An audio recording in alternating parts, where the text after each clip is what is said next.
This channel's content is strictly for educational and informational purpose and does not endorse or promote any form of violence, harm, illegal activities, self-injuries and communal disharmony. সন্দেশখালীর viral video নিয়ে আসরে কুণাল ঘোষ। সন্দেশখালীতে যা হয়েছে সেটা দেশদ্রোহিতা।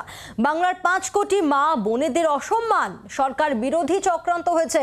নারী নির্যাতনের মিথ্যে গল্প প্রমাণিত, যাদের নাম আছে প্রত্যেককে গ্রেফতার করা উচিত। তোপ কুণাল ঘোষের।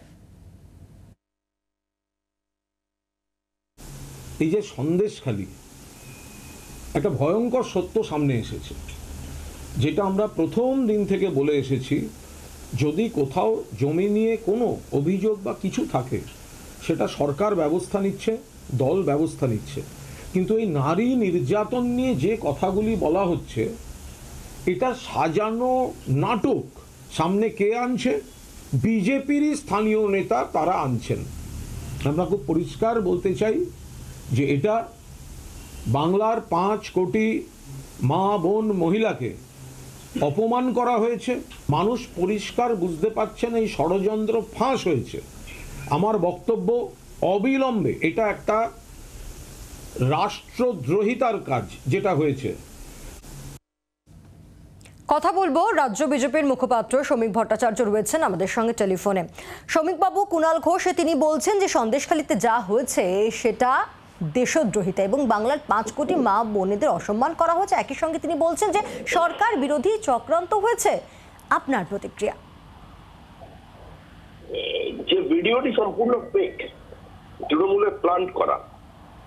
যে ভিডিওটা আপলোড করা হয়েছিল এমন একটা ইউটিউবে, যার জন্মটা সেদিনই হয়েছিল। এছাড়া অন্য কোনো ভিডিও সেখানে আপলোড করা হয়নি। এবং যে ভিডিওটা ওখানে আপলোড করা হয়েছে সেটা এডিটেড এবং ডক্টর। এটা আমাদের দলীয় অবস্থান। সুতরাং এই নিয়ে আর আমরা কোনো আলোচনায় যেতে চাই না। আর রাষ্ট্রদ্রোহিতার সংজ্ঞা হয়তো নতুন করে কুণাল ঘোষ লিখতে পারে, কিন্তু তার আগে বলতে চাই যে কুণাল ঘোষ এখন যে বিবৃতিটা দিচ্ছেন, এটা কি তৃণমূল এই বক্তব্যকে এন্ডোর্স করছে কিনা, সেটাও আমি তৃণমূলের পক্ষ থেকে বিজ্ঞাপন দিয়ে জানিয়ে নেওয়া ভালো। কারণ তৃণমূলের আভ্যন্তরীণ রসায়ন বা তৃণমূলের আভ্যন্তরীণ বৈঠক, তাদের সমীকরণ বোঝাটা মানুষের পক্ষে দুঃসাধ্য এবং আমাদের তা নিয়ে কোনো উৎসাহ নেই।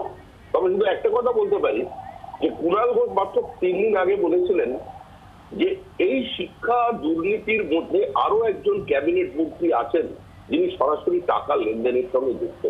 আমার মনে হয় অবিলম্বে যারা তদন্তকারী অফিসার আছেন তারা কুণাল ঘোষকে ডেকে সেই যে ক্যাবিনেট মন্ত্রী আছেন যিনি টাকা নিয়েছেন তাকে পর্যন্ত গ্রেফতার করুন, এবং কুণাল ঘোষ অবশ্যই সহযোগিতা করবেন, আমি বিশ্বাস করি।